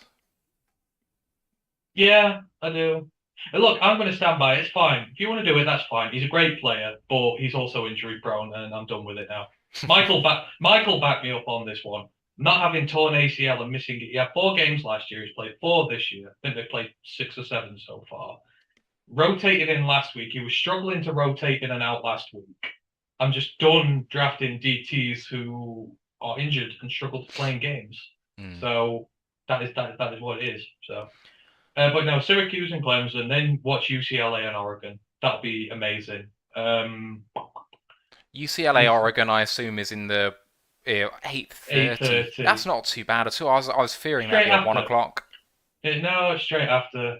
They've got it on early because of the playoff implications, or like rank implications, so it's a bit earlier. Then I think I've got Boise State at Air Force. I want to watch Boise State just for JL Skinner. He's the best safety prospect in this draft, and if you've not associated yourself with him, watch it. It's amazing. You'd rather watch then- UCLA, Oregon over Texas, Oklahoma State? Yeah. I- UCLA are a very good football team this year, and Oregon. Even Ryan praised Bo Nix earlier, and trying to get a Bo Nix compliment out of Ryan. Oh, He's that's like trying blood to from blow- a stone. Exactly, that is blood out of the stone stuff. So, yeah, it's not happening. So it's going to be a great game. And then I think the late slate, if I can stay up for one, it's Kansas State and TCU. That's the 1 o'clock one. But TCU is still unbeaten. They're just there's something about them that's really good. Jamie, Garrett Williams is really damn good. Really, really damn good. I'm going to be interested to see how he gets on today because this Clemson offense looks legit for a change. I mean, DJU is completely and utterly revitalized this year. I think this was a Tony Elliott problem there last year. Now that he's gone and gone to ruin another team, DJU's come out his shell. Will Shipley is healthy. He's running the ball damn well. He's a big part of that offense. And then, they've got good options there. The receivers aren't elite, but Ngata is. But outside of that, they're still finding their way. It's a big, big platform for Syracuse today. I would prefer they have been at home, but go on the road, see what you can do. But it's a bad matchup for them, really. Clemson's run defense is always really damn good. And unfortunately, that's what Syracuse are. They're a run-first team. Schrader at quarterback's a running quarterback. You've got one of the best running backs in the nation in Sean Tucker. So if he has a big game today, expect to see his draft stock go through the roof. Well, I mean, I have him as RB3 at the moment, I think. Sean Tucker. I think. No? Wolverines fans, you're replacing Blake Corum there, so don't go at Blake Corum isn't in my top 5. Oh! Well, he's not. Oh! I hope there's no Wolverines fans in here. They'll crucify you. Blake Corum is a very good running You've got an ocean to traverse. I think I'm pretty safe over here, but you underestimate the loyalty of these college football fans. It's Bijan Robinson, Jahmyr Gibbs, Blake Corum in that order right now. For you, is it really? Yeah. You know what? I've given Michigan a lot of crap this year for that, scrub schedule they've had. But Penn State are usually a really good run stuffing side, and he made them look like fools. He's got a good offensive line to run behind, but still, it takes skill. When you're out rushing Derrick Henry at college level production, that's fair. That's something. But I would say to you, if I have my finger on the pulse of Michigan football, and I hope I have a little bit of a finger on the pulse, I think that a lot of Michigan fans will tell you that Blake Corum isn't the best running back in Ann Arbor. See, I think he would be if he wasn't in a timeshare with Hassan Haskins last year. I think he would be. But now he's in a timeshare with someone else, and that someone else has had a bloody good season too. No, Corum's better. For now. Corum's better for now. But I've got him as RB3. Tucker's probably 4. This running back class this year is so strong. Strong. Stacked AF. If you were going to draft a running back, you'd do it in this draft for sure. Oh god, yeah. Oh, I would in probably early day 3, I think, because there'll be value in that sort of late 3rd, early 4th, maybe the 3rd comp picks if we can get any comp picks. Oh no, I'll draft day 2 quite happily. I will draft a running back day 2 very happily this year because there are some very good ones. DeAndre's in his last year next year, and Jamal's obviously not here next year as of yet. So I don't see him returning. As much as I love Jamal, I don't see him returning at his current cap hit. He's fantastic, and he is worth it, but I just don't see us having the room for it. I would stretch a little bit for Jahmyr Gibbs at the minute. I would overpay for him as well. He is that damn good. So let's say DeAndre. If you've got a backfield of DeAndre Swift and Jahmyr Gibbs, Jesus Christ, that will automatically become one of the best running back tandems in the NFL. If we say pick at 6, I'm picking a number out of thin air, but let's say we pick at 6, would you take Gibbs then at 38? Yep. Without a shadow, I'd take him there. The way he's playing, yes. You saw him this weekend. He was the only reason Alabama were in that game. His rushing on the ground was vital. Fantastic, yeah. Against a very good Tennessee run defense. The secondary, whatever. Both secondaries are horrible, but he was the reason they were in that game. So, well, you had to get the ball out of Bryce's hands because the magic he was creating were because the offensive line for Alabama were just getting torn apart. And the thing with Jahmyr that puts him above some of these other guys is he played Group of 5 before this. So he has performed in the Group of 5 in a weaker team much weaker offensive line, still had the production there, and then he's moved up to the big scene in the FBS, and he's still producing. Someone like Blake Corum, and again, love him, but he's always ran behind a fantastic offensive line when it comes to running back at Michigan. So when he goes to a team where maybe it's not so good, and you've got to do it a little bit more on your own, and you've got to have that little bit of nuance, to make plays by yourself, that's where Jahmyr Gibbs leaps everybody else. Because, like I say, he's done it in the group of 5, he's done it in the Power 5 now. 2 questions. I'll take the later one first because it's more akin to this conversation. Jamie Clark says, would you take at 38 JL Skinner or Gibbs if you had a straight choice? That's mean. No, it's not. That's really mean, Jamie. But But it's a very viable choice that might have to be made. If you think that safety is a really... JL Skinner may well last that long, and Jahmyr Gibbs probably will last that long. Yeah, no, I know. It's a good question. It's a great question. It's just, I don't want to choose between... I'd rather one of them be gone. But in terms of... Oh, Jesus, who would I... Well, the thing is, I thought I'd answer JL Skinner instantly because I love my safeties. And this guy hits like a freight train. But, he moves around so well. But I love... The thing is, it's another second-round running back. If I've got him and Swift, 2 second-round running backs in my team, it's just... I would go JL Skinner, but reluctantly. All right, the other question was earlier by C, and he said, if either of you had to bet your house on one more Lions win, who would it be, and would you do it? Okay, so the remaining Lions schedule is at Cowboys tomorrow, home against the Dolphins, home against the Packers, away at Chicago, away at New York Giants, home against the Bills, home against the Jags, home against the Vikings, away at the Jets, away at the Panthers, home against the Bears, away against the Packers. I look at that schedule and think there are no gimmies in that. Even the Panthers game, there's enough time there for them to sort themselves out. It's so far away, and they've now got rid of their head coach, and they'll give time for people to get back healthy and maybe organise themselves, that they may not be a dumpster fire by that point. They're still going to be bad, but we're bad, so... See... Gun to my head, I'd put it on Bears at home. I think the Bears are atrocious.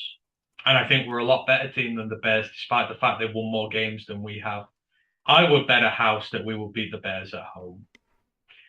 I would be fairly comfortable saying we could beat the Vikings at home because look how they struggled to put us away in Skullland.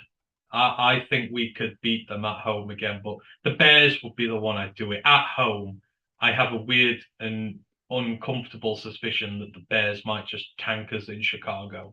But I think we'll return the favor in Detroit. It's depressing, isn't it? I mean, betting a house on a win, I would go Jags. Jags at home. I mean, isn't there that crazy stat that since every team's played us, only one team's lost once? There's only a team's only lost a one game once since everyone's played us. Like Eagles haven't lost since they played us and beat us. The Vikings haven't lost since they beat us. Who else is in there? The Seahawks, I think, lost one since they beat us. The Patriots, yeah. So since teams have beaten us, combined, they've only lost one game. So the schedule could be just tougher than we anticipated. Or maybe, I think the problem was we maybe thought the team was at least a little bit capable this year, which was wrong. I don't know. I felt like I was very negative in that, but... We actually did get a comment from Dan Pask in the Twitch chat saying, is this the British 97 one? Oh, God, no. Thing is, we validate our opinions. 97.1 don't. They just say trash for the sake of saying trash. They never validate what they say. Behind all my opinions is always validation. And if I'm wrong, I'm wrong. But, I to be honest, I don't see what I've said about this week that's really that wrong. Is it wrong of me to expect my offensive line to be able to deal with this pressure, given the amount of picks we've put in it? I don't think that's wrong. Is it wrong of me to doubt the defensive line because we've gone against similarly bad offenses and done nothing? No, I don't think that's wrong. I think it's all I've validated every point I've made, and that's immediately what sets us apart from 97.1. I think the trouble is, last year, we gave them a pass. Rightly so. Me and you always said those pass, and we traditionally like to be optimistic. So last year was about always finding the positives in a barren year, because there weren't going to be that many. This year is about finding positives again, but not just like moral positives where we did well for 5 minutes in a game or whatever. It's tangible positives for going forward. I mean, what have you seen from this team this season that makes you positive about the future of this rebuild so far? What positives from this rebuild so far? What have you seen this season from this team that says, you know what, they're heading in the right direction? I mean, that's what this year is. This is when you're trying to be positive about the Lions this year, you've got to find the positives which you see and you're like, right, hang on. That's building us. And this is the difference from last year. So we are a pro-positive pod. We are a pro-positive pod. But if you ask me about actual positives, and I know some people will talk about scoring offense, and I'll say why I don't think that's a positive. There aren't any positives so far this year. None. And the reason that scoring offense isn't a positive, we're still second in scoring offense, even though we got blanked last week. Not last week, the week before. And people might look at that and say, well, we're scoring loads, and that's much better than where we were last year. The caveat to that point, and I'll keep saying this until I die, we are scoring lots because we have lots of offensive possessions, because one, we're going for it on fourth down too often, and that's going to work sometimes, so we're nicking possessions where we don't deserve it because we haven't delivered in the first 3 downs. And our defense has leaked so many scores so quickly that we have more offensive possessions. And to their credit, they have delivered on those possessions. But the point is, our offense has been scoring lots because our defense has been really bad. The reason one thing is good is because another thing is bad. That then adds up to a net negative, probably, when you look at it overall. The offense shouldn't be given that many chances to score because our defense should be... If they're giving up points, better. If they're giving up points, try and keep it to field goals. If they're giving up touchdowns, make them grind it out over 10 minutes or 7 minutes or 5 minutes. The number of times we've given up 7-play, 1.5 minute, 75-yard touchdowns is unbelievable this year. They're scoring quickly, but it's not big plays that are destroying us for 1 play, 75 yards. And it's not 12-play, 7-8 minute drives. It's 7 plays, 75 yards, 1.5 minutes. And it's like, what the fuck are we doing now? So our offense has to go and score. And to their credit, they have been doing it. And that's great.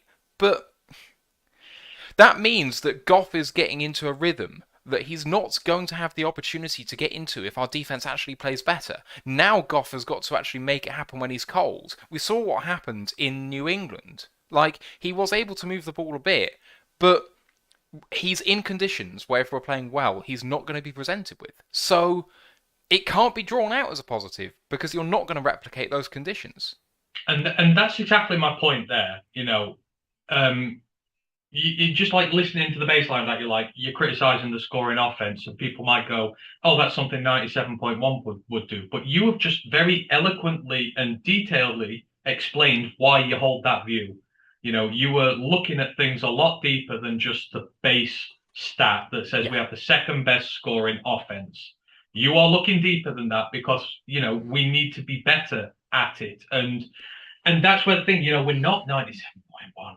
We are a pod who wants this team to do well, but from last year, because I get a lot of people who started listening to us in like the last 12 months, so they'll only have known us been like really...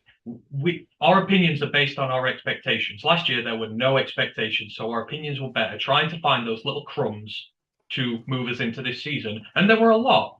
But this season so far, to make that step up to year 3, because it is not unfair to say in year 3, you should be looking at a wild card spot.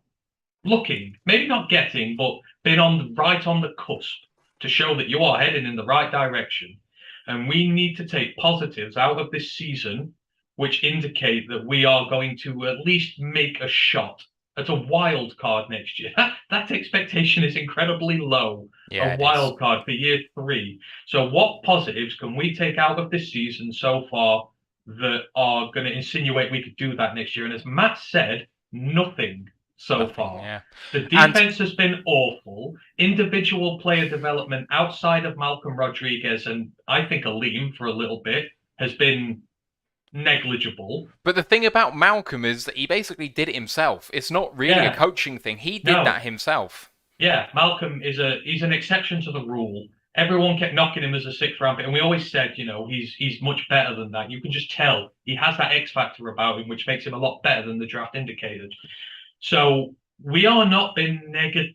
Well, I think we have been negative. We are holding this team to account for where it is at and where it needs to be going. Yes. If you as a Detroit Lions fan are happy with this so far, that's fine. That's your prerogative. You are allowed to do that. And we don't just, we're not going to criticize the opinion on that. But I have grave concerns about where we are at now. We are nearly halfway through the season, or we're getting to halfway.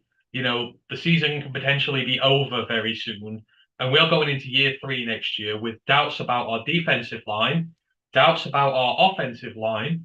That was where the rebuild was meant to start, in our trenches, and we've invested a lot into both of them. If you're going into year 3 and you are having to put more draft picks into the starting area of your rebuild, thus not putting picks into skill players that you desperately need and depth players, going into year 3, that is a huge, huge concern. Well, I mean, so I think I need to go now, so I'm going to leave it kind of. But no, it's okay. I've got washing to do and cleaning to do for the in-laws.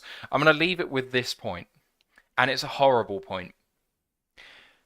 The Lions fans need to rebase their expectations, because to go in now and say next year is year 3 of the rebuild, and to say these are our expectations from year 3 of a rebuild, therefore if they don't achieve them, then I'd rather just sack Dan Campbell and everyone now, because you can't succeed in those conditions. They are not going to threaten the playoffs next year as it stands. I just don't think it can happen. And if that's a barometer for success and you're going to fire them if they don't make it, just do it now. Instead, what we need to do is say, do we believe in the coaching staff long term? Can we find enough from this season to say we believe in them for the next 4 years? We just haven't achieved what we want to achieve yet. Because if we're going to fire them after 3 years for not getting to the playoffs, it's stupid. Instead, let's take now as the starting point for a rebuild. And I hate saying we've got 50 years of rebuild and it's a losing thing and whatever, and I sympathise with that view. I really, really do. But this is about actually trying to build a winning side. And when you do think you're onto a winning thing with coaches, sometimes the play doesn't happen. But you can't just sack coaching staffs that you believe in because the play hasn't been great. You stick with them because actually good stuff comes out of it. If you believe in this coaching staff, now, today, we're back at year 0 of the rebuild. And it's a really horrible way of putting it, but you cannot place year 3 expectations on this rebuild next year if you genuinely believe right now we're not there. Because they'll lose and they'll get fired next year, in which case do it now. Choose one or the other of those scenarios. We are back at year 0, and let's give them 3 years from today. Or let's get rid now and say, you know what, we haven't seen the progress that we wanted to, and it's a real shame because we love Dan Campbell, but we needed to see more, and we don't believe it anymore. Because the way I said that there's nothing positive so far out of this season is exactly how I felt about Matt Patricia. Now, I think that Dan Campbell and his staff are much better than Matt Patricia at what they're doing. I don't think there's an equivalence there, but I felt the same about the team. So, do you believe or do you not believe? Make your choice. It's year 0 or fire him now. Do not expect playoffs next year, because you will be disappointed. And if I can say, right, I'm back to where I was last season, I'll take what I can get, I want to see positives next year, let's do better than that. We've grossly overestimated how good the team would be, and we now need to rebase our expectations. That's where we're at. I couldn't have put it any better myself, to be fair. I think that's very accurate summary of the issues. And yeah, so like I say, we're still the same old friendly British Lions pod we were before. It's just, expectations change. One day we will be making expectations of a playoff team, and I'll be saying Super Bowl or bust. I can't wait. One day we will do that, and if we reach an NFC Championship game and we lose, and we might say fire the staff because it's not good enough. That will be the level of expectation of one day. Right now, we have a level of expectation, which is where we're at, and that's where we base our thoughts on. But it's all research, it's all our opinions, it's not just clickbait trash, and it never, ever will be. No. Right, I need to go. So, folks, thanks for tuning in. See you at 10 to 1 tomorrow or 10 to 6 in the UK. And cheers for chatting with me after the show. No worries. Have a good day watching college. I know I am. I'm going to go to the shop, get loads of beer, get loads of food, and sit on my sofa and do nothing all day. It's going to be great. Sounds like a plan. Right, we'll see you tomorrow, folks.